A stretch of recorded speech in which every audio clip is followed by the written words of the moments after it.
¿Por qué debemos tener un pensamiento numérico y algebraico? Esa es quizás una de las preguntas que todos nos hacemos. Y muchas veces en las carreras de ingeniería industrial, perdón, ingeniería general, porque ustedes no son ingeniería industrial, tengo esa maña de equivocarme.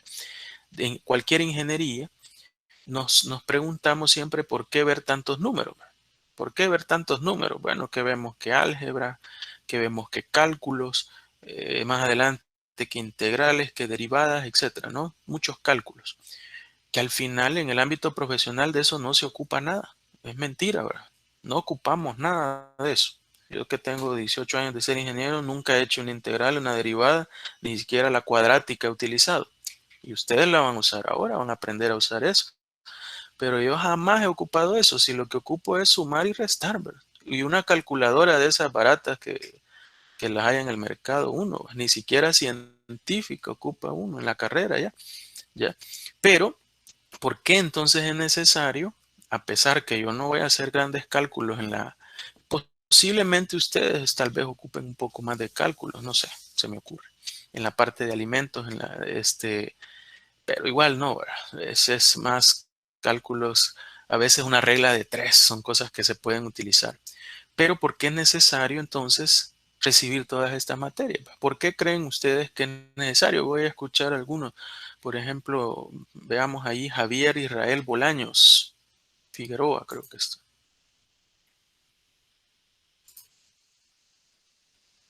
está por ahí, Javier. Sí, sí, pero la verdad Buenos no días, tengo, Javier. buenos días, buenos días. Buenos días. Sí, la verdad no tengo ahorita una idea sobre eso. No sabe ni por qué, ¿verdad? Sí, ¿Por qué relleva? Solo para quebrárselo, ¿verdad?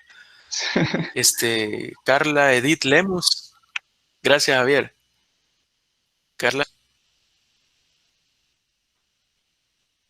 Buenos días. buenos días, Carla. Que Eh, nos dan tantas materias de números. no sé, pienso que es como para llevar una base ya para cuando tengamos empleo. Sí, sí, ¿verdad? Podría ser, aunque yo, como le comento, yo en mis 18 años de ingeniero, jamás he hecho un gran álgebra. Bueno, un caso de factoreo jamás me lo han preguntado en el trabajo, si eso ni se ocupa, integrales, derivadas, se ocupa ya, ¿verdad? Pero, como ustedes dicen, ¿verdad? Y uno a veces se hace esa pregunta, ¿para qué tanto número? Pero, la importante, primero porque, y lo que tenemos que ir haciendo como ingenieros es normalmente en toda ingeniería, y ustedes no son la excepción, así como cualquiera ingeniero, está enfocado a la resolución de problemas, ¿ya? Es decir, si usted estudió ingeniería y no le gustan los problemas, está mal, ¿verdad? Porque al final voy a ir a una empresa y lo que tengo que hacer como ingeniero es resolver problemas, ¿ya? Resolver problemas, sea del tipo que sea, ¿no? Problemas relacionados a su carrera, ¿ya? Pero como ingeniero siempre nos piden que esa toma de decisiones nosotros damos en base a datos. No podemos tomar decisiones en función de mis sentimientos, ¿verdad? Yo tengo ese sentimiento y yo creo que no, ¿verdad? Como ingeniero siempre le van a pedir datos y por eso todo el mundo tiene el concepto que estudias ingeniería. Es bueno para la mate, va. Este puso para los números, dice. Y debería ser así, ¿verdad? Debería ser así, ¿ya? ¿Pero por qué? Porque todo el mundo tiene ese concepto que el ingeniero maneja los números, por tanto, números que nos meten en toda la carrera, en todas las matemáticas que llevamos, podemos llevar física, todo es números, ¿no? ¿Por qué? Porque a la hora de resolver problemas, los ingenieros tenemos que tomar decisiones basadas en datos, en números, ¿ya? En cálculos. No podemos tomar una decisión basado, como les digo, en el sentimiento. Ah, no, porque yo así creo. Tuve un sueño ayer y vi eso en el sueño y yo voy a hacer esto. No, ¿verdad? Tiene que ser en función de datos y de números y de cálculos. Y la idea de todas estas materias es ir teniendo nosotros como alumnos o como ingenieros un pensamiento numérico. Es decir, si yo tengo una información, un dato, inmediatamente yo ver cómo puedo hacer cálculos sobre esos datos. Entonces ir desarrollando un pensamiento lógico matemático a todo, ¿ya? Entonces por eso si estoy en ingeniería me deben de gustar los números, ¿verdad? No puede ser, eso es contradictorio, que alguien esté en ingeniería y no le gusten los números. O sea, es como, no sé, mejor está a derecho o a derecho si solo se pasa leyendo y leyendo. Y ahí no ven nada de números. Bueno, solo el dinero, pero de ahí nada que ver.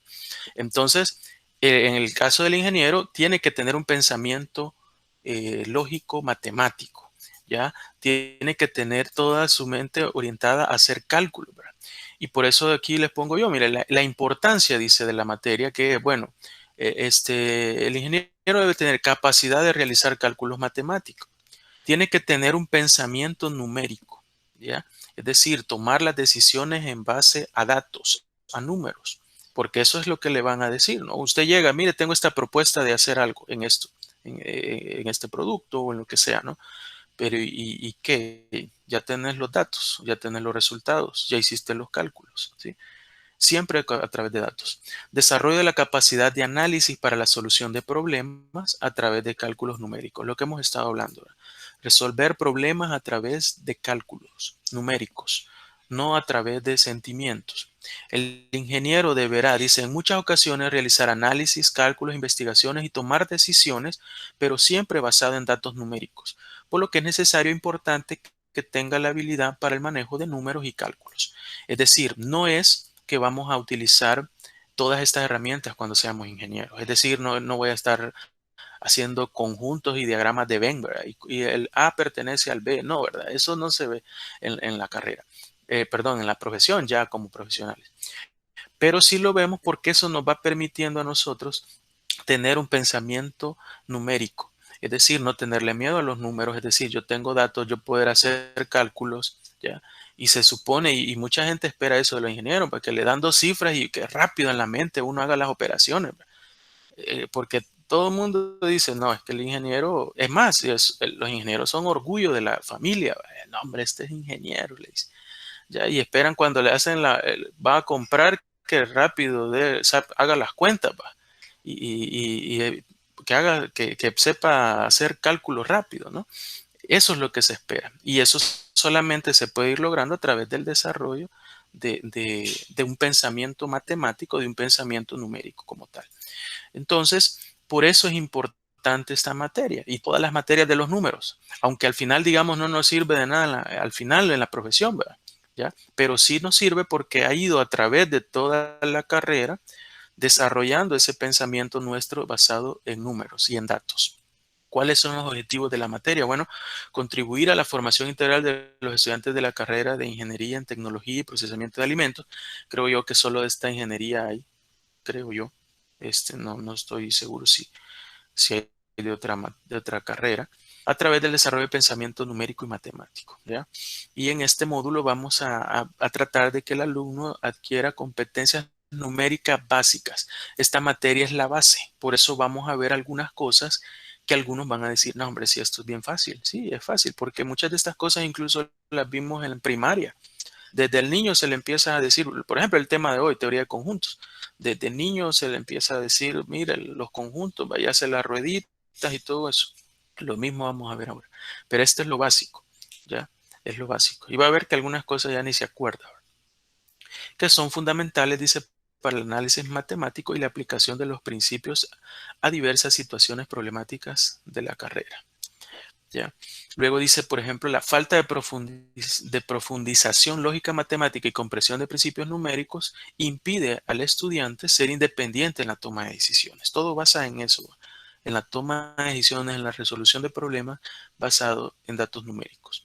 El presente módulo pretende dar solución a dicho problema dotando al estudiante de competencias que le permitan mejorar el análisis lógico matemático.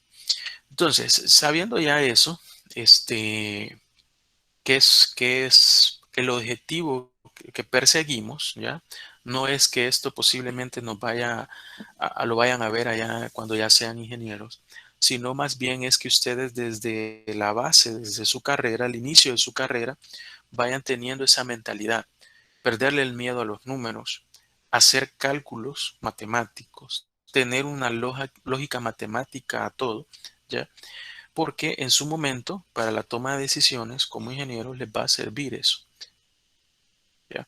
Y las tienen que tomar esas decisiones en función a números. Y como ingenieros no podemos temerle a los números o no saber ni cómo sacar un porcentaje. Y eso es muy sencillo, pero a veces es real.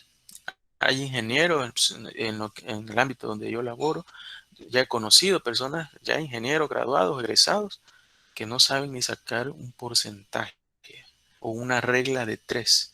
Y eso es lo que se debe de evitar, ¿verdad? Y que ese es el objetivo de todo esto, ¿ya? Tener ese pensamiento numérico. Bueno, espero que los haya convencido de que la materia es algo, para algo me va a servir. Y ya vamos a entrar ahora a la parte del contenido. No sé si hay alguna opinión al respecto sobre sobre la importancia, o está todo claro, o no los convenzo y realmente es una materia más para quebrárselo. Bueno, sigamos. Creo que todo está claro, ¿verdad? Bueno, hoy vamos a ver el tema, la primera unidad que les decía y les comentaba que es muy sencilla, es la teoría de conjuntos. En álgebra, el primer tema es eso, volver a esa época de primaria. Acuérdese cuando iba usted con uniforme a la escuela y le empezaron a enseñar la teoría de conjuntos. Y en una moneda de 25 centavos dibujaba los conjuntos. Algo así va a ser ahora otra vez. ¿Ya? Vamos a ver teoría de conjuntos. El término conjunto dice bastante primitivo, sí, ¿verdad? Y fundamental en toda estructura matemática, ¿sí? Fundamental en la matemática como tal. Generalmente esta palabra se acepta en matemática como un término indefinido, tal como en geometría, como puntos, líneas, planos, etcétera, ¿no? Es un término indefinido, conjunto como tal. Y igual dice con el término elemento. Acuérdese que un conjunto está formado por elementos, ¿verdad? La teoría de conjuntos es parte de las matemáticas que tiene un objeto de estudio propio, con métodos propios, con ciertas relaciones con otras teorías matemáticas, en particular con todas las teorías matemáticas tradicionales, y a partir de sus principios se mantiene la existencia de estructura y relaciones mutuas entre ellos. Eh, un poquito de historia, este señor, don George Cantor, allá, imagínense, en el siglo XIX, fue el que empezó con todo esto. Ya no tenía nada que hacer y empezó a ver esto a trabajar como profesor adjunto en la Universidad de Hull y publicó su primer trabajo sobre teoría de conjuntos. Dice, ¿ya? Es considerado como el padre de la teoría de conjuntos, solo para que conozcan al señor culpable de toda esta historia. Se llama conjunto, dice, a toda agrupación, colección o reunión de individuos, cosas, animales, personas o números, ¿ya? Bien definidos, que cumplen una propiedad determinada, ¿ya? A los objetos del conjunto se le denominan elementos. Aquí hay algo bien importante, ¿verdad? Es primero que toda agrupación, colección o reunión que cumple una propiedad determinada. Eso es un conjunto, cumple una propiedad. Y a esos elementos, perdón, o a esas agrupaciones, colecciones, reuniones de individuos o de cosas, se le llaman elementos, ¿no? Y por ejemplo, ¿verdad? Todos sabemos un ejemplo de un conjunto, por ejemplo, el conjunto formado por los colores de la bandera de Colombia, ¿ya? Los colores de la bandera, que son, ¿qué? Rojo, amarillo y azul, creo, si no me equivoco. La colección de letras de la palabra murciélago, por ejemplo, el conjunto formado por los dígitos estos, ¿no? Y así sucesivamente, ¿ya? Esos son los elementos, ¿no? La agrupación de números naturales, primos, etcétera, ¿no? Y para eso es necesario también hablar de la notación de los conjuntos, es decir, cómo los vamos a escribir, cuál es la notación que hay, ¿no? Notación matemática. Los conjuntos se denotan con letras mayúsculas de nuestro alfabeto. Es decir, yo represento el conjunto con una letra mayúscula. A, B, C, cualquier letra del alfabeto. Inclusive algunas veces con letras del alfabeto griego. Sigma, mu, teta, psi, omega, lambda, ¿verdad? Como en geometría, los elementos simplemente se escriben dentro de llaves separados con con comas. Una notación sencilla de un conjunto es utilizar la letra es igual a llaves y pongo los elementos separados por coma y cierro llaves. Así de fácil. Y aquí hay un ejemplo, ¿verdad? Utilice la notación correcta para escribir los conjuntos dados en el ejemplo, ¿no? Aquí están los ejemplos que habíamos visto anteriormente. ¿Cómo sería la notación? Bueno, está más adelante.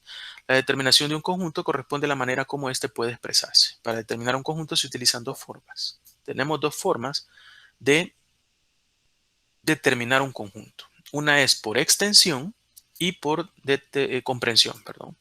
¿Sí? Son las dos formas de determinar los conjuntos como tal. Un conjunto se determina por extensión cuando se enumeran o se nombran los elementos del conjunto. Cuando el conjunto es finito, se escriben entre llaves separados por coma.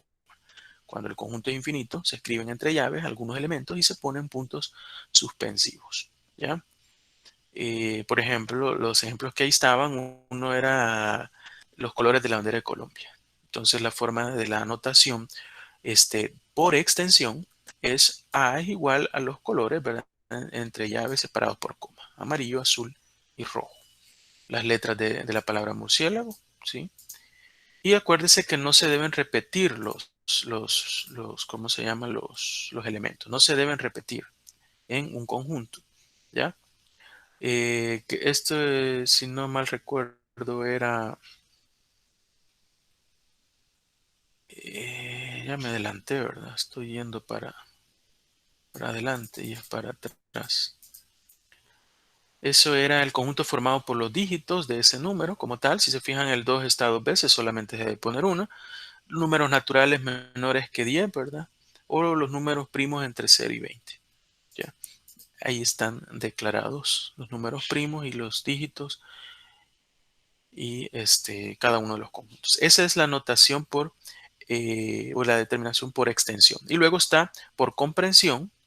Un conjunto se determina por comprensión enunciando la propiedad o cualidad que distingue a los elementos. Para tal fin se utiliza lo siguiente. Por ejemplo, entre llaves, x tal que x cumple la propiedad de x, ¿verdad? Que se lee el conjunto de x tal que x cumple con esa propiedad, lo que acabamos de ver. En este caso, los mismos ejemplos, podríamos decir que el conjunto A es igual a x tal que x es un color de la bandera de Colombia. Esta es la propiedad que debe de cumplir el elemento. Es decir, en la forma de comprensión no se colocan los elementos, sino la propiedad, ¿ya? La propiedad que debe cumplir ese elemento, perdón, para ser parte del conjunto, ¿ya? Por ejemplo, en el otro, x tal que x, una letra de la palabra murciélago, y así sucesivamente cada uno de las formas de determinar los conjuntos, ya sea por comprensión y por extensión. Hasta ahí todo bien fácil, ¿verdad? Porque esto, como les digo, esta temática es así. Desde la segunda unidad ya se empieza a ver un poquito cosas más complejas. Aproveche la primera unidad, que son conjuntos y es fácil. Aunque ya vamos a ver un ejercicio que no es tan fácil. Esta es la introducción, ¿verdad? Ya vamos a ir viendo y en el ejemplo que les voy a subir del video que tengo, donde explico un ejemplo un poco más práctico y donde la teoría de conjuntos incluso nos puede ayudar a resolver problemas y ya van a ver ahí donde la cosa se complica, ¿verdad? Un poco, ¿verdad? No mucho. Existen varias formas de representar los conjuntos, dice. Bueno, yo los puedo representar de forma gráfica y en una computadora. Bueno, nosotros nos vamos a enfocar en la forma gráfica. Representación gráfica de conjuntos. Los conjuntos se pueden representar gráficamente por medio de dos tipos de diagramas. El diagrama de Venn y el diagrama de Carroll. El de Venn, que yo creo que es el que ya todos conocemos, el que nos enseñan desde que estamos en el primario. Ver la figura que está más adelante. Estos diagramas fueron descubiertos por el lógico y más que descubiertos, inventados, ¿verdad? No es que ya estaban los diagramas hechos. Por el británico John Venn, por de ahí viene el nombre del diagrama de Venn, y el sistema de representación que hoy conocemos fue desarrollado en julio de 1880, ya tiene bastantes años, ¿verdad? Una revista, ¿no? Dice la cual provocó cierto revuelo en el mundo de la lógica formal, ¿no? El diagrama de Venn es esto, ¿no? Esta representación, más conocida como diagrama de Venn, consiste en figuras geométricas planas y cerradas, con los círculos famosos. Y en alguna guía usted me va a tener que hacer diagramas de Venn. Use una monedita, ¿vale? No me vaya a dar ahí unas que parecen huevos los que hacen, todos mal hechos, ¿vale? Entonces, los ingenieros debemos de caracterizarnos también por eso. Aparte de que nos gustan los números, ¿verdad? Siempre nos dicen así, tenemos que caracterizarnos también por ser ordenados al trabajar, ¿ya? Porque nos gusta el orden, ¿no? La presentación bien hecha y todo eso, ¿no? Entonces, dentro de cada figura se ponen los elementos que le corresponden. Estos diagramas serán los utilizados en el desarrollo de este texto, ¿no? O en el caso de nuestra temática que vamos a ver unos ejemplos de diagramas de Venn que ustedes ya conocen, ¿verdad? Y también están los diagramas de Carroll, esta figurita de acá, útiles para el estudio de las propiedades de los complementos de conjuntos. Se usan más en la parte de complementos. Consisten en líneas perpendiculares que se una horizontal y otra perpendicular, tal como un plano cartesiano. Estamos hablando de estas líneas, ¿no? Es como una especie de un cuadrante, ¿ya? Todo vertical como horizontal. En la parte superior e inferior de la línea se ponen los elementos. Son estos que vemos acá. Ahí están todos los elementos. Y las propiedades, ¿no? Las propiedades que deben de cumplir, ¿sí? Y de manera similar al lado izquierdo y derecho en la línea vertical. Pueden realizar las operaciones entre conjuntos. Por ejemplo, aquí yo tengo que en este cuadrante están los elementos que pertenecen al conjunto de los pares que son primos, ¿ya? Claro, estoy tomando, aquí no lo especifica, pero estamos tomando posiblemente un conjunto, qué sé yo, posiblemente podría ser hasta el número 35, dice acá, ¿no? Ya, no especifica, pueden haber varios conjuntos acá, no especifica el conjunto A, ni conjunto B, ni nada de eso. Pero eso, aquí, por ejemplo, el pares no primos, ¿ya? Por ejemplo, 4, 6, 8, 10, 12, 14, 16, 18. Posiblemente hasta ese sea el número de este conjunto, donde son números pares y no primos, ¿no? Y así sucesivamente, ¿no? Entonces, es una forma que se puede utilizar de Carol para trabajar con los complementos, que más adelante vamos a entender ya más, van a recordar porque ustedes ya lo habrán visto, los complementos, ¿no? A intersectado de complemento. Entonces, esas son las dos formas de graficar los conjuntos. Sin embargo, nosotros vamos a utilizar el diagrama de Venn, que es el ¿ya? Luego está la relación de los conjuntos, ¿sí? La relación que se puede dar entre conjuntos son de tres tipos: de pertenencia, inclusión e igualdad, ¿sí? Pertenencia, inclusión e igualdad. ¿Ya? La relación de pertenencia, veamos eso. El signo que representa la relación de pertenencia, bueno, aquí normalmente no es una E así, ¿verdad? Sino que es redondeada, que fue descubierta igual, inventada, ¿verdad? Por el matemático y filósofo italiano Giuseppe Peano, quien es conocido por sus contribuciones a la teoría de los conjuntos, ¿verdad? Eh, es quizás la pertenencia es lo más conocido que hay, ¿no? En efecto, sea A un conjunto cualquiera, dice, y X un elemento de ese conjunto, ¿verdad? Para indicar que X es elemento de A, o simplemente A es, o simplemente que X está en A, se pone de esta forma, ¿verdad? Donde decimos que pertenece a A. Eso todo lo conocemos también, es muy fácil, ¿no? Si X no es elemento de A, entonces se debe simbolizar que X no pertenece a A de esta forma. Esa es la relación de pertenencia. La relación de pertenencia se da entre elementos y conjuntos, dice, pero no entre conjuntos, ¿ya? Dando el caso del conjunto potencia. No sé si queda claro eso. Ojo con eso. Dice, la relación de pertenencia se da entre elementos y conjuntos. Es decir, el elemento A o X pertenece al conjunto A, por poner un ejemplo, ¿ya?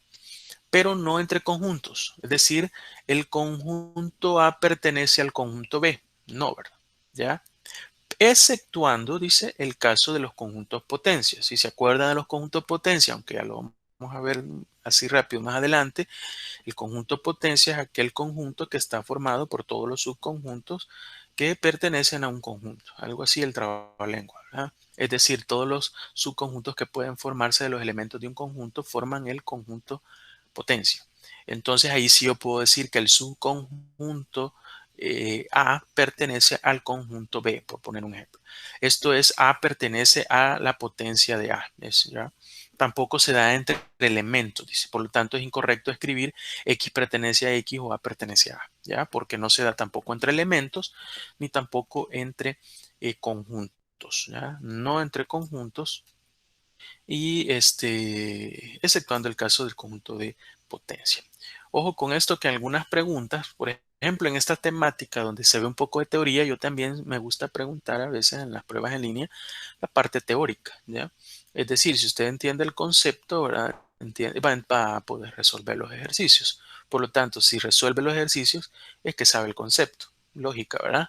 Entonces, yo le puedo preguntar fácilmente una teoría porque usted puede resolver los ejercicios y por lo tanto sabe de teoría, aunque no se la pueda de memoria, ¿verdad? Porque no ese es el objetivo. Entonces, podría venir una pregunta, por ejemplo, de este tipo, ¿no? En el caso de la pertenencia entre elementos, ¿es permitido? No, ¿verdad? Entre conjuntos, no, a excepción de la potencia. Por ejemplo, ya sea el conjunto de colores, bueno, ya habíamos visto eso. Por lo siguiente, el amarillo pertenece a A, el azul pertenece a A y el rojo pertenece a A. Pero no puedo decir que el amarillo pertenece al amarillo, ni que el A pertenece al A, ¿sí? Pero sí podría decir, porque por ejemplo de amarillo, azul y rojo, el conjunto de potencia de eso sería amarillo, azul, rojo, amarillo, azul, amarillo, rojo, azul, rojo, conjunto vacío. Ese es el conjunto de potencia. Por lo tanto, podría decir que el conjunto, el subconjunto, por ejemplo, de amarillo, pertenece al conjunto potencia, donde están todos los subconjuntos de ese conjunto.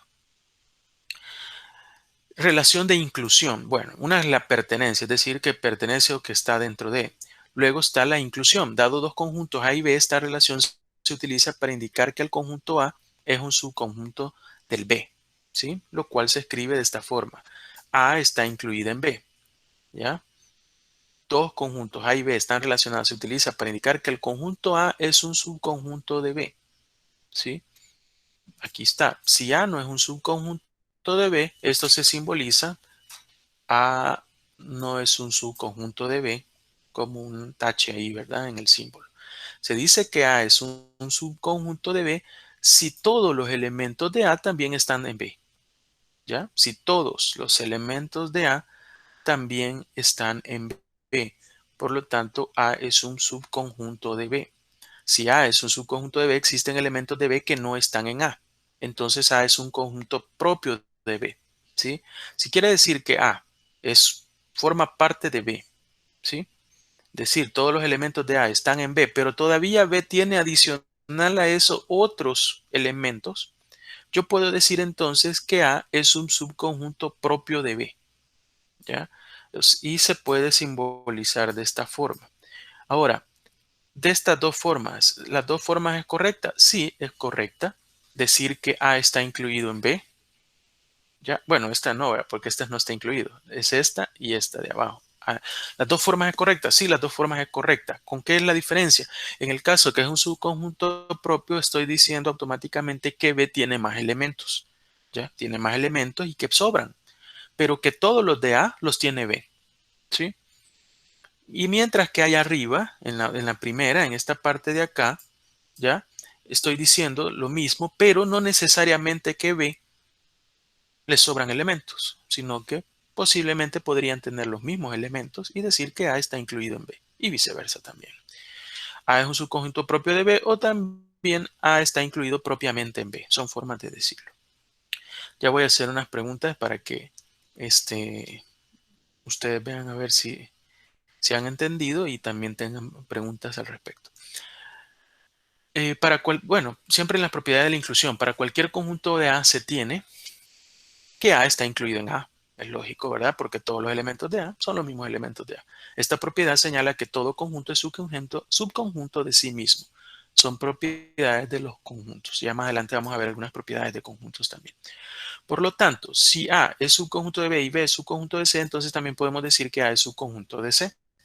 ¿sí? ¿Ya? Pero si se fijan, no es un subconjunto propio, ¿verdad? No es un subconjunto propio. Dados los conjuntos, bueno, y aquí vamos a hacer esta práctica. Yo tengo tres conjuntos. El conjunto A, que es 3, 5, 6, 9, 4. El conjunto B, que es 3, 4, 7, 9, 6, 5. Y C, 3, 9, 5, 7, 4, 6, 8. Ponga entre el paréntesis verdadero o falso si los siguientes enunciados son verdaderos o falsos. Y aquí los tengo acá, ¿no? Vamos a ver. Pero para estarlo viendo, me lo voy a traer esto acá. Pero quizás mejor lo voy a ver acá en la presentación.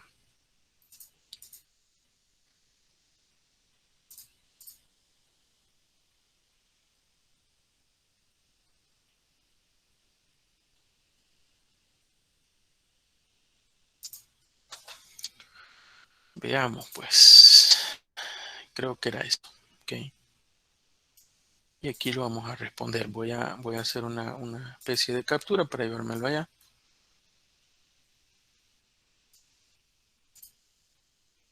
Para escucharlos y que no se duerman, ¿verdad? Porque no es ese el objetivo. Ahí están los conjuntos.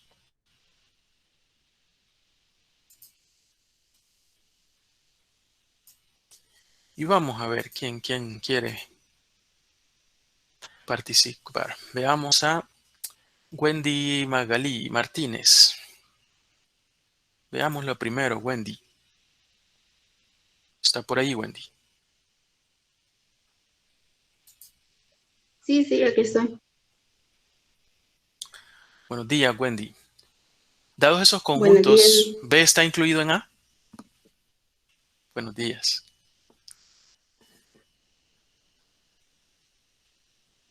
Dado estos conjuntos, los conjuntos que estoy aquí moviendo, donde A es 3, 5, 6, 9, 4 y B es 3, 4, 7, 9, 6, 5, ¿B estará incluido en A?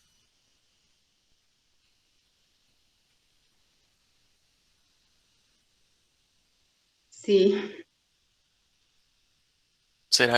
¿Será eso verdadero o falso? es Sí, dice, verdadero. es verdadero. ¿Cree usted que es verdadero? ¿Por qué?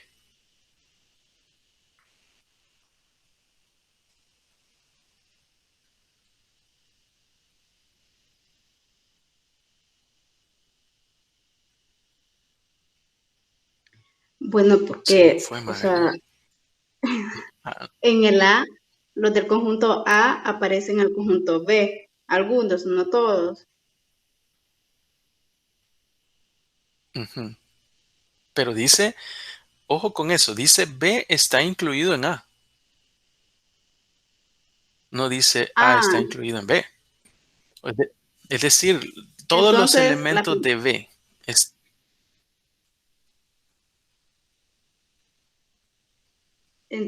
la la primera primera es falsa. es falsa, ¿verdad? ¿Por qué? Porque dice, para que esté incluido debe de tener, todos los elementos de B deben estar incluidos en A, ¿sí? Pero en este caso sí está el 3, pero no está el 4. Bien, el 4 también sí está. ¿Está el 7? No, el 7 no está. Está el 9, está el 6 y está el 5. No está el 7. Por lo tanto, B no está incluido en A. Es decir, B está incluido en A, eso es falso. Y aquí lo tenía yo ya, pero vamos a ver si es cierto. Aquí le voy a poner falso, ¿verdad? Porque el 7 no pertenece a la, ¿sí? Es diferente si yo le hubiese dicho A está incluido en B. Ahí sí, ¿verdad? Creo yo. 3 está, 5 también, 6 también, 9 también y 4 también. Si aquí hubiese dicho A está incluido en B, fuera verdadero, porque todos los elementos de A están incluidos en B. Gracias, Magali. Wendy, Magali. Veamos a alguien más. Vamos a ver si hay aquí algunos que no logro ver, pero están escondidos por acá. Vladimir Alberto. Está por ahí, Sí, Vladimir. sí, presente. Buenos días, Vladimir. Buenos días. Vea la segunda. La segunda está bien fácil, ¿verdad? Pero bueno, vamos a hacer la segunda y la tercera. B es digamos, está incluido en A, pero es un subconjunto propio, digamos. Sí, ¿Por qué? ¿Por qué? porque en mi lógica sería como una ¿Cómo? escala, ¿verdad? Vladimir, ¿por qué Vladimir? Ah, Ujú. que están incluidos. Ah, Eh, pero veamos lo que decía el concepto este. Mire qué pasa. sí. ¿Qué es esto? Es un subconjunto propio. A es un subconjunto propio de B. Si A es un subconjunto de B y existen elementos de B que no están en A, dice, pero ojo con esto. A es un subconjunto de B, ¿sí? Y B, tiene algunos elementos que no están en A. Entonces A es un subconjunto propio. ¿Qué pasa Mm, aquí? B es un subconjunto propio de A.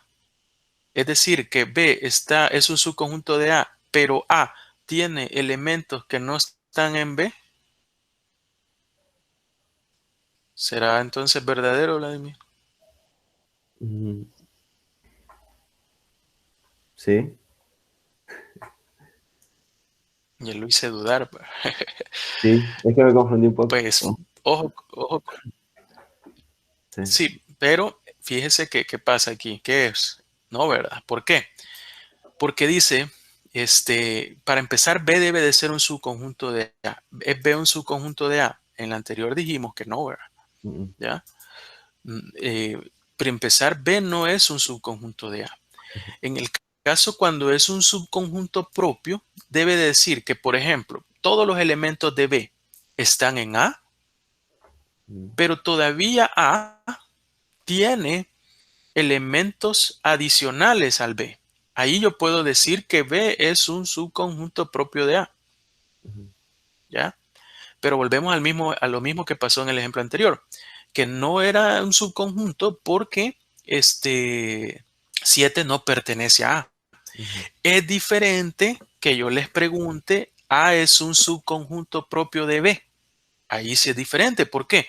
Porque todos los elementos de A están en B, ¿sí?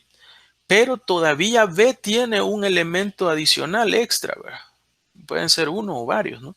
Ahí sí yo ya puedo decir que A es un subconjunto propio de B, pero B no es un subconjunto propio de A.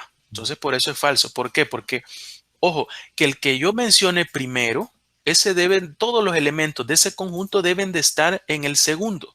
Todos los del este primero deben de estar todos en el segundo, ¿sí? Y para que sea propio, es decir, que no lleve esa rayita allá abajo, el segundo debe de tener todavía algunos elementos extras a los que ya tiene iguales a B. Ya no sé si hoy está más claro. mm. Veamos otra. No sé si estuvo claro ahí, Vladimir. Sí, sí. Ok, veamos a alguien más. De los que ya, oye, y todos, cuando pregunto, quitan todas las cámaras. María Magaña, está por ahí, María. Sí, ingeniero. Buenos días, María. Veamos el tercer ejemplo. Está bien fácil esto, ¿verdad? C es un subconjunto de A, o está incluido en A, María. No, Aquí está C, ¿verdad? No, ¿verdad? ¿Por qué? porque hay un montón de elementos de C que no están en A. Que no están correcto, ¿verdad? ¿Cuáles son esos? Tenemos, por ejemplo, 3 sí, 9 sí, 5 sí, 7 no, 4 sí, 6 sí y 8 no. Es decir, 7 y 8 no están en A. Por lo tanto, C no es un subconjunto de A. Aquí tendría que decir falso. Falso porque 7 no es de A, pero no solo 7, ahí faltó, ¿verdad? Porque no está, el 8 tampoco está. 7 y 8. El 8 no está. Aquí debería decir 7 y 8 no pertenecen a A. Muy bien, María, gracias. Y así, ¿verdad? Vamos a ver otro más para que no se duerman. Daniela Alexa Carranza. Buenos días. Sería Buenos días, verdadero. Daniela. Este es verdadero. Dice que A Sí. es un subconjunto propio de C. ¿Por qué, Daniela? Porque C tiene más números que A. Si tiene más números. Bueno, sí, ¿verdad? Es decir, todos los elementos de A están en C. Veamos, el 3, el 5, el 6, el 9 y el 4. ¿Sí? Todos los elementos de A están en C. Y aparte C, como dice Daniela, tiene más números adicionales. Por lo tanto, A sí es un subconjunto propio de C, verdadero, ¿no? Gracias, Daniela. Luego veamos a Rosy Zaguirre. Sí, aquí estoy, buenos días. Buenos días, Rosy. Y la siguiente, verdadero o falso. B es un subconjunto de C. Es verdadero. Es Porque todos los verdadero. elementos de B ¿Por están en qué? C y todavía queda uno, que es el 8. Todavía queda uno, ¿verdad? El 8. Muy bien. Sí, ¿verdad? Veamos si es cierto aquí. Ya vimos que sí va verdadero. Bueno, y aquí está el otro que aquí dice que es falso porque 8 no pertenece. Bueno, esos son algunos ejemplos para ver la inclusión. Vamos a seguir, ¿no? Ya vimos esto. Ya vieron que es bien fácil esto. Esta equivalencia, bueno, vamos a ver ahora siempre la relación de igualdad. Ya vimos la de pertenencia, la de inclusión y ahora vamos a ver la de igualdad, ¿verdad? También esta es muy sencilla. La igualdad de los conjuntos A y B denotada A igual a B se da cuando todos los elementos de A están en B y viceversa. Este es bien fácil, ¿no? Esta equivalencia se conoce como axioma de extensionalidad. La igualdad de conjuntos intuitivamente dice, dos conjuntos son iguales si solo tienen los mismos elementos, no importa el orden, ¿verdad? Eso no es necesario que estén ordenados de igual forma. Estamos hablando de los elementos como tal.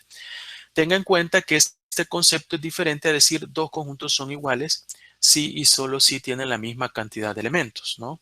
Si algún elemento X de A no está en B o algún elemento de X de B no está en A, se dice que A es diferente de B y se simboliza, perdón, de esta forma, ¿ya? Es decir, deben de ser los mismos elementos, no la misma cantidad, ¿ya? Eso no es igualdad. Igualdad es los mismos elementos, no importa el orden, pero los mismos elementos.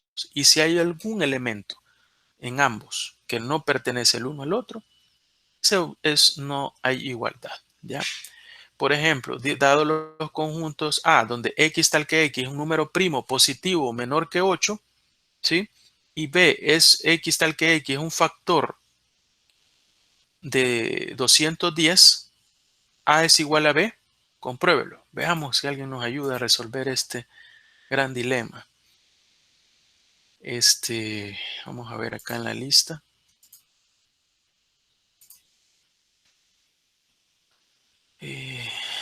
José Rodrigo, me imagino Zabaleta quizás.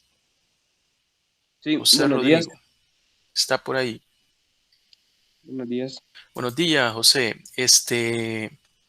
Volviendo aquí a este ejemplo.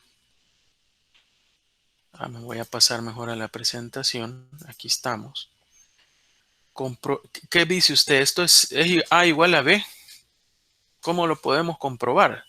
El conjunto A dice que es X tal que X, un número primo.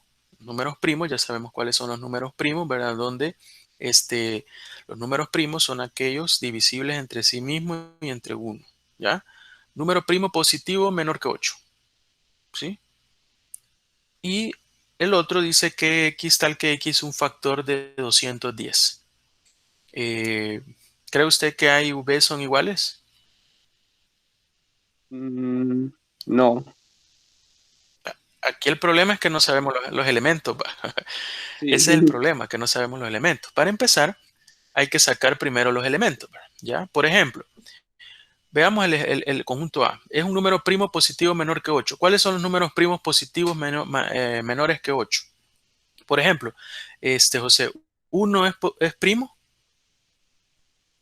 ¿Se considera el No. 1 número primo? No, ¿verdad? ¿2 es primo? Sí. Acuérdese, los primos, sí, ¿verdad? Son los divisibles entre ellos mismos, que me dé 1, y entre 1, ¿verdad? Ya, por Sí. lo tanto, este sí es primo, 2, dijimos. El 2. ¿El 3 es primo?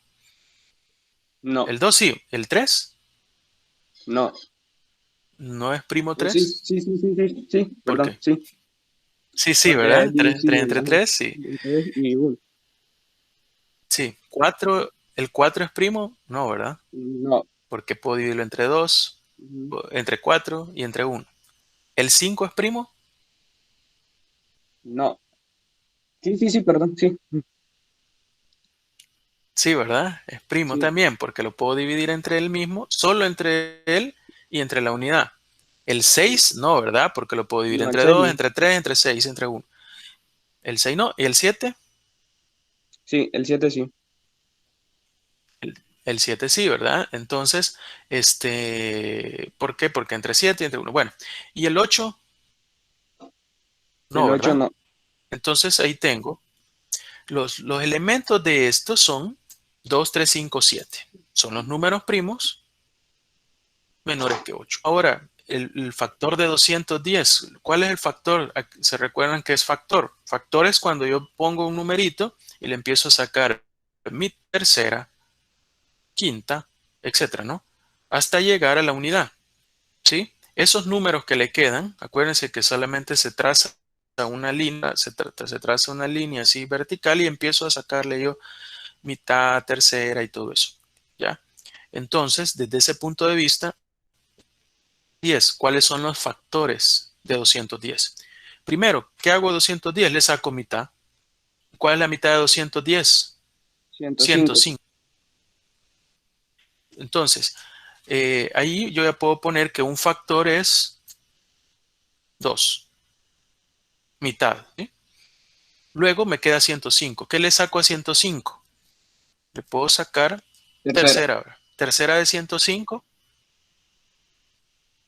35. Tercera de 105.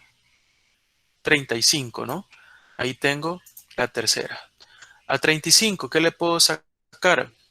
Quinta, ¿verdad? Por decir algo. Quinta de 35.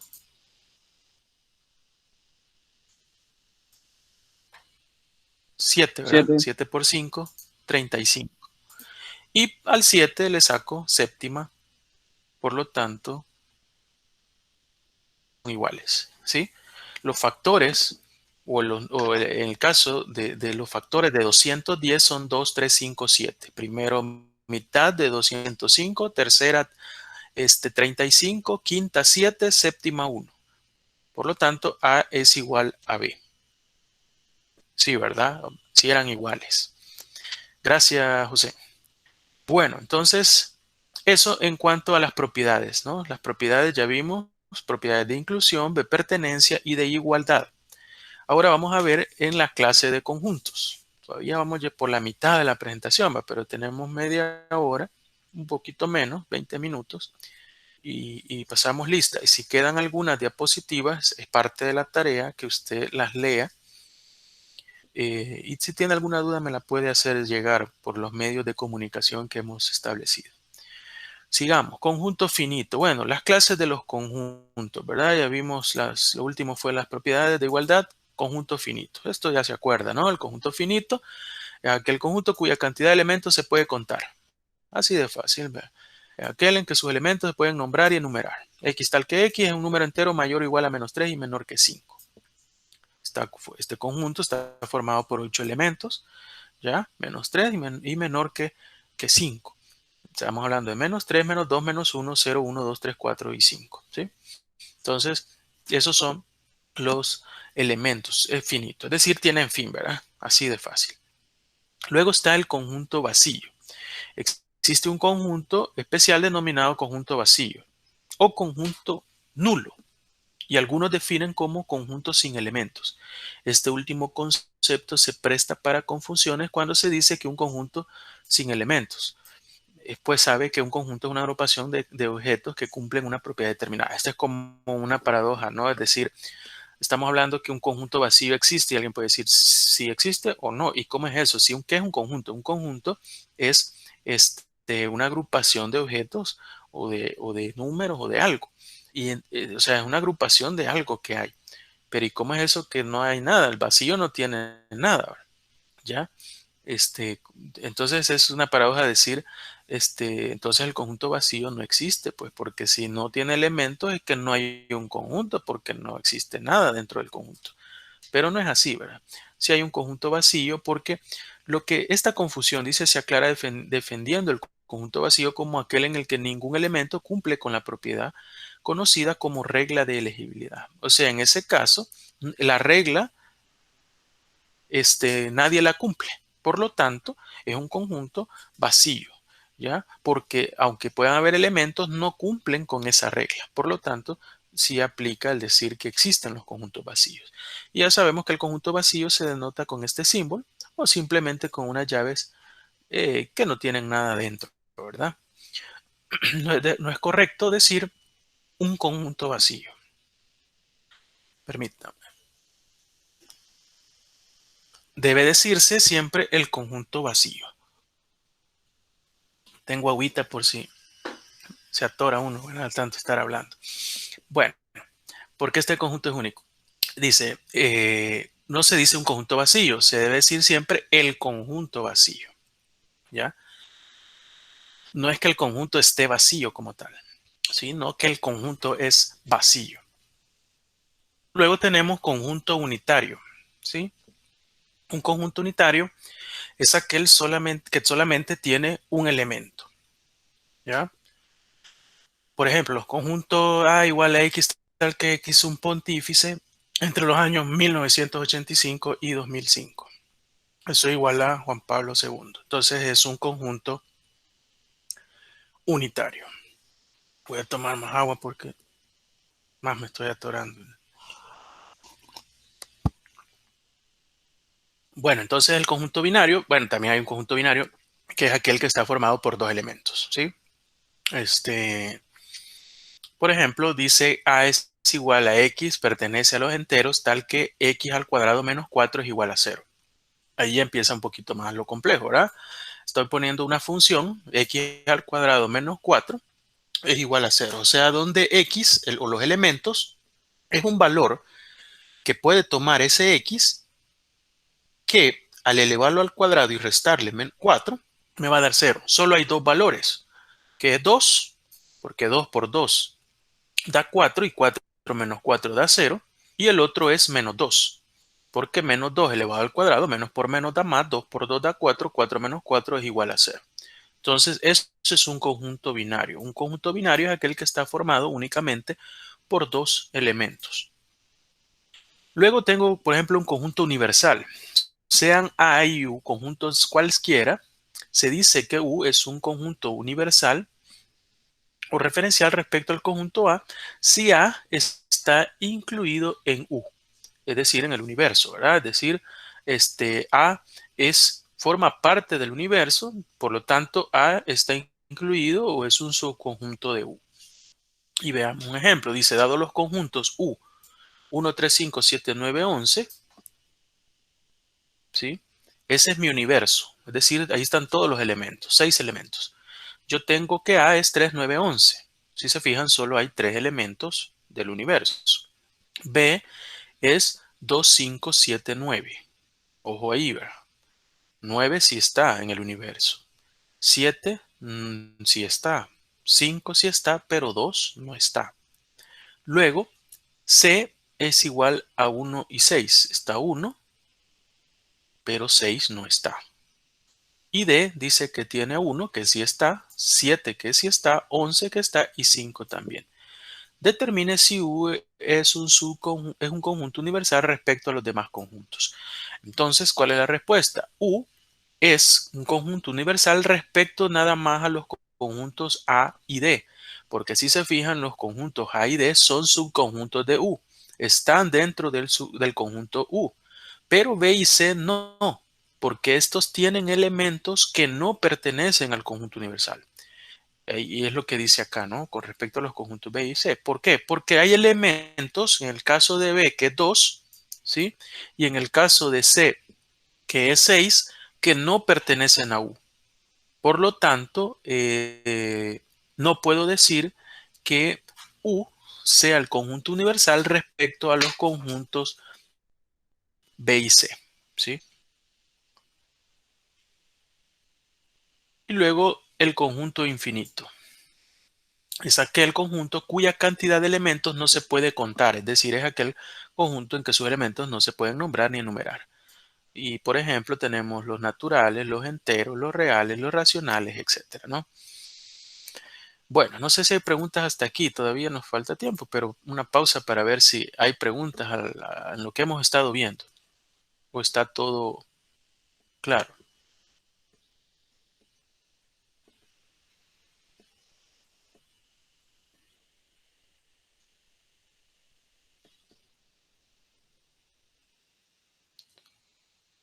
Bueno, imagino que todo está claro. Y porque no hay preguntas, ¿verdad? Le voy a hacer yo preguntas a ver si de verdad todo está claro. Sigamos. Ahora vamos a hablar sobre las operaciones de conjunto, ¿sí? Sobre las operaciones de conjunto. Las operaciones que puede realizar con conjunto son la intersección, la unión, la diferencia simétrica y el complemento.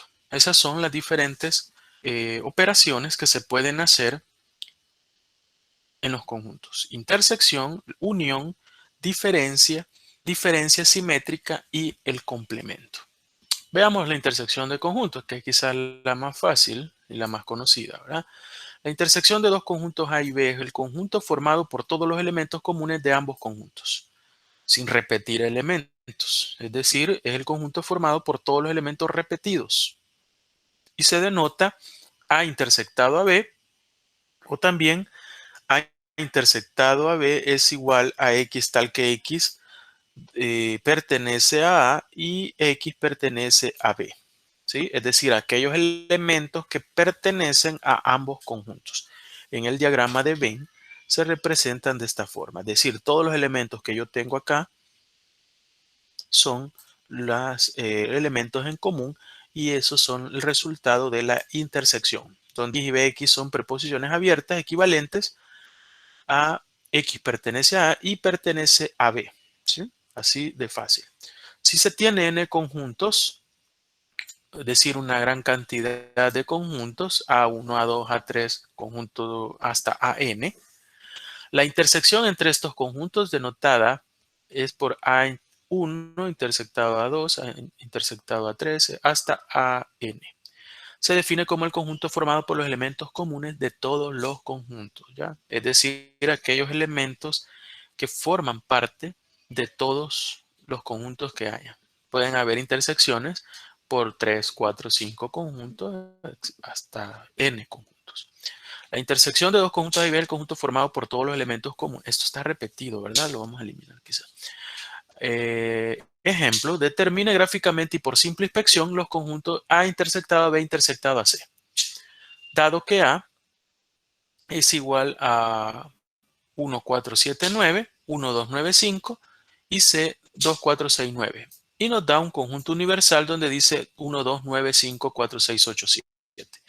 Nos está preguntando la intersección entre A, B y C, es decir, los elementos comunes que tienen A, B y C. A simple inspección, yo veo que A tiene 1, 4, 7, 9, veo que B tiene 1 y veo que tiene 9 también en común, el 2 y el 5 no, y C veo que tiene 9, pero no tiene el 1. Por lo tanto, el único elemento que veo en común en los tres es el 9. ¿Sí? 9 acá y 9 acá. Aquí tiene, no tiene el 4 y no tiene el 7. Y del A, ¿verdad? y este no tiene, por ejemplo, el 1, que está en los otros dos. Bueno, entonces al final es 9. Veamos acá, ya representado de forma gráfica, ¿verdad? Aquí está toda la historia de la resolución, pero que no necesita mucha ciencia. Esto representado ya de forma gráfica, podemos ver la intersección es aquel punto donde están unidos nada más, donde se intersectan los tres conjuntos y el valor que nada más está en común. Si se fijan, estos dos valores son la intersección entre el conjunto A y el conjunto B, que es 1 y 9. 4 y 9 es la intersección entre el conjunto C y el conjunto A. 9 y 2 es la intersección entre el conjunto B y el conjunto C. Pero había un conjunto universo y habían elementos que no estaban en ninguno de los conjuntos, que en este caso es 8. Entonces es una forma correcta de representar un diagrama de Venn. Es decir, hago un cuadro, pongo el universo, los elementos que están fuera de los conjuntos, si es que los hay, si no, no necesariamente, pero sí pongo que el universo sea todo, y luego los círculos con cada uno de los elementos de cada conjunto, ¿verdad? Y ahí están las intersecciones. Luego la unión. La unión de dos conjuntos A y B es el conjunto formado por todos los elementos comunes y no comunes de ambos conjuntos, sin repetir elementos. Y se denota A unido a B, y la representación gráfica mediante el diagrama de Venn es esta, ¿no? Es decir, todos los elementos que forman ambos conjuntos, incluyendo los de la intersección, pero no se repiten, ¿ya? Los elementos de intersección no se deben repetir, ¿ya? Por lo tanto, esa es la forma de representación de A unido a B. Si se tiene en el conjunto A1, A2 hasta AN, la unión de todos los conjuntos A1 unido a A2 unido a A3 hasta AN se define como el conjunto formado por los elementos que están en alguno de los conjuntos, ¿ya? Determine gráficamente y por simple inspección. Perdón, aquí me adelanté.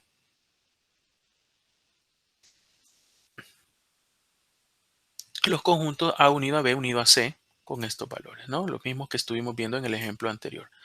Entonces dice, formado por los elementos en alguno de los conjuntos, ¿ya?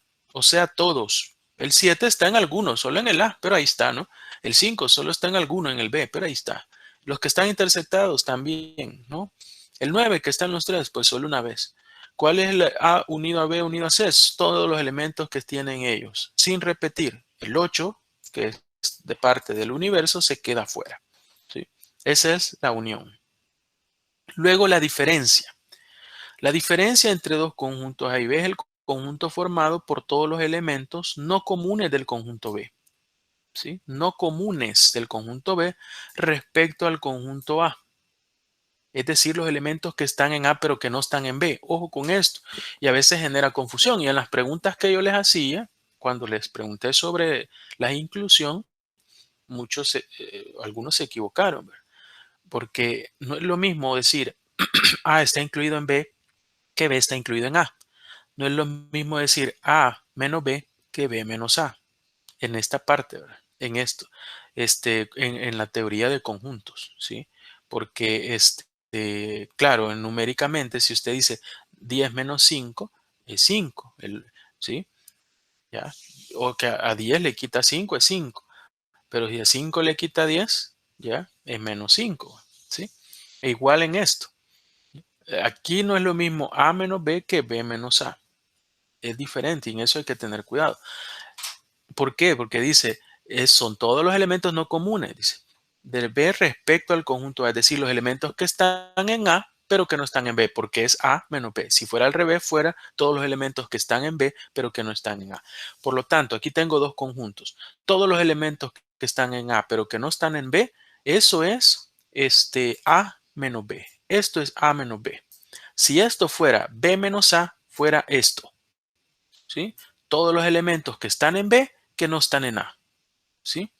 Ahí es la diferencia de eso. Veamos acá. Determine gráficamente y por simple inspección los conjuntos C menos B, ¿sí? Tengo dos conjuntos C y B, ¿sí? No tengo el A en el ejemplo, ¿no? Solo el B y el C y el universo. pero 7 y 8 son parte del universo. ¿Cuál es B, C menos B? Son todos los elementos de C, porque C es el que está primero, que no están en B, 4 y 6. ¿Sí? Si la pregunta hubiese sido B menos C, los que estuvieran marcados fueran, se me marcó todo, pero fueran los valores de 1 y 5. 1 y 5 fueran nada más. Los valores si fuera B menos C. C menos B es 4, 6 y B menos C es 1, 5. Esa es la diferencia. Luego tenemos la diferencia simétrica.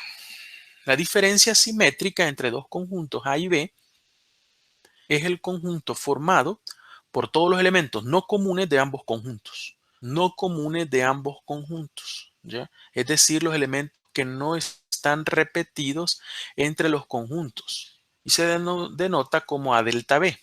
A delta B. Simbólicamente, A delta B es igual a X tal que X pertenece a menos B y X pertenece a B menos A. ¿Ya? Lo que está en color naranja es como el contrario de la intersección, si quisiéramos verlo de esa forma.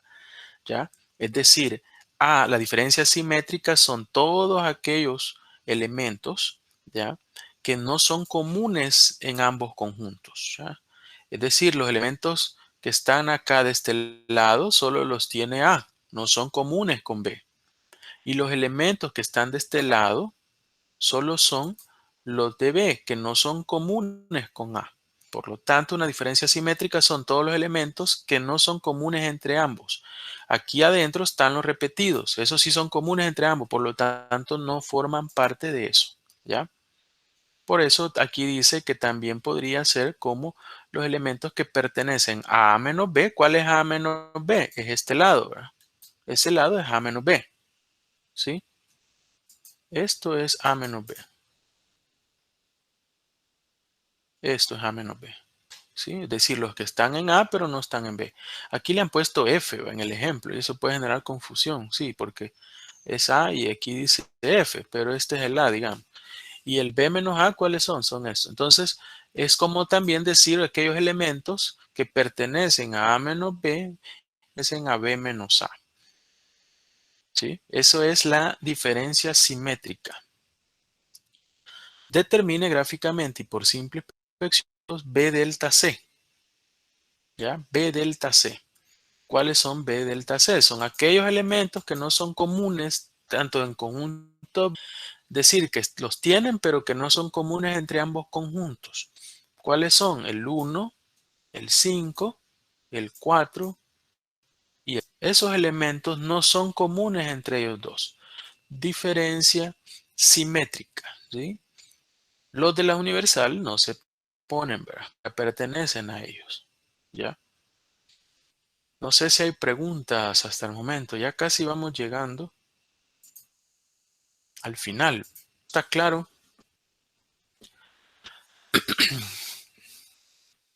¿Se entiende? Bueno, digamos que sí. Solo 5 minutos, 4 minutos más. Y voy a pasar lista. Recuerden, bueno, ya recordar todo lo que hay que hacer, ¿verdad? Luego tenemos el complemento de conjuntos, ¿ya? También esto es importante mencionarlo. Sea un conjunto respecto a un conjunto A, está incluido en el universo. El complemento de A es un conjunto formado de elementos de U que no están en A y se denotan como A complemento. Con este símbolo acá, ¿verdad? Con este no sé si es apóstrofe, se me ha ido escapado ahorita. El diagrama de Venn para el complemento de un conjunto es esto, ¿no? Es decir, lo que ven en azul, ese es el complemento de A. Es decir, es todo aquello que le hace falta a un conjunto para ser igual al universo, por decir algo en este ejemplo, o para ser igual al otro conjunto, ¿verdad? Todos los elementos que le faltan. Veamos un ejemplo. Determine gráficamente y por simple inspección los conjuntos B intersectado complemento. Ojo ahí, B intersectado AC complemento. Es decir, todos aquellos elementos que hacen falta a B intersectado a C para llegar a ser igual que el universo. Dado que B dice es 1, 2, 9, 5, aquí está ya, ¿verdad? 1, 2, 9 y C 2, 4, 6, 9, aquí está en la gráfica esta que estamos viendo, ¿verdad? Y el universo es 1, 2, 9, 5, 4, 6, 8, 7. Aquí tengo los valores de 7 y 8, 1 y 5, ¿sí? Dado eso, para obtener la solución por simple inspección, determine primero la intersección entre B y C. Sí, cuando me piden, por ejemplo, un complemento, lo primero que tengo que hacer es hallar la intersección. Por ejemplo, si es un complemento de una intersección. En este caso, si fuera una unión, hallo primero la unión. Si fuera una diferencia simétrica, hallo primero la diferencia simétrica. Si fuera una diferencia normal, hallo primero la diferencia. Entonces, B intersectado a C, ¿cuáles son? 9 y 2. Por lo tanto, B intersectado a C complemento son todos aquellos elementos que no son 9 y 2 que le hacen falta para llegar a ser el universo. Es decir, 7, 1, 5, 4, 6 y 8. Eso es B intersectado a C complemento. ¿Ya? Complemento de conjuntos. Bueno, hasta ahí las operaciones de conjunto. Lo que viene a continuación son un poco de teoría sobre la simbología. Esto sí lo pueden leer ustedes. Las propiedades del álgebra, ¿ya? Y unos ejemplos de número de elementos. Eso está sencillo. Ahora, aquí hay un ejemplo que es un poquito más complejo, pero yo le voy a subir un video similar, o creo que hasta más complejo que este, ¿sí? Yo le voy a subir un video. También, si no me equivoco, por ahí tendría en el canal ese de YouTube algunos videos de esto, ¿no? Porque en algún momento creo que lo he grabado esto también, ¿no? Entonces ahí estaría la explicación. Yo les puedo poner los enlaces, pero yo les voy a subir también un ejemplo de ya viendo ejercicios como por ejemplo los que van a salir en algún examen o los ejercicios que van a estar en las guías, ¿no? Ahora, lo de la guía se parece mucho a los que hemos hecho en la clase de ejemplo.